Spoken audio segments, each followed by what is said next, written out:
媽，又整咩好嘢食啊？就嚟過年嚟啦，整個好意頭嘅菜食下，蠔豉發菜炆豬手，食咗個個發大財，好事連連。哇，咁有意頭嘅，係啊，炆豬手啊，諗到都流口水咯。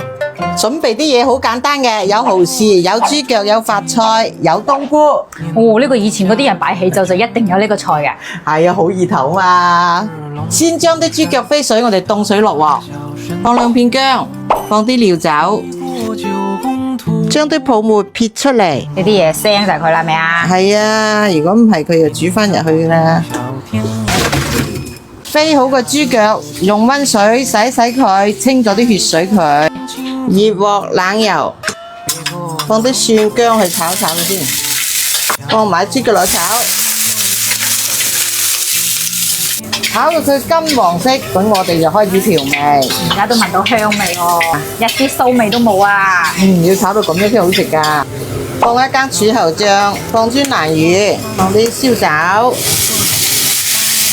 放啲蠔油，放少少鹽，放啲豉油落去，先唔好加水，炒香先。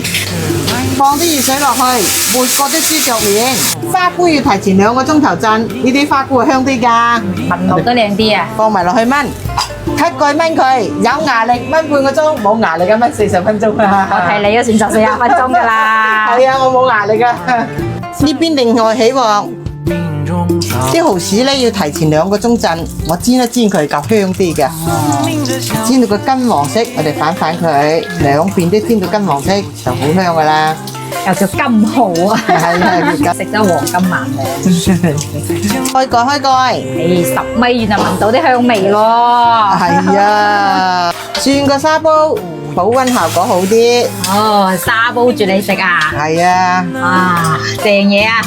將煎好嘅蠔放埋落去，排個造型先。而家你都講求靚唔靚啊，真係。將啲人工養殖嘅發菜放埋落去邊去。唉，發財好事嚟啦！係啊，吸蓋炆佢10分鐘，等啲蠔豉入下味。好嘅。開蓋。喂呀，正到不得了啊！係啊，放埋啲靚葱落去先。青青綠綠啊！好事連連，發財就手嘅蠔豉發菜炆豬手就得咗啦。咦，流咗3尺口水出嚟啊！開飯！哦，今日發財好事啊，真係。啲豬腳整到啲蠔豉嘅味，入晒味，好食正。係你個衰樣嘅先好食啦。係啊，我食咗都話炆夠耐啊。哦，我要食嚿花菇先得，好靚喎呢嚿花菇。哇，花菇都入晒味啊，好嘢味啊。好食啊。好嘅。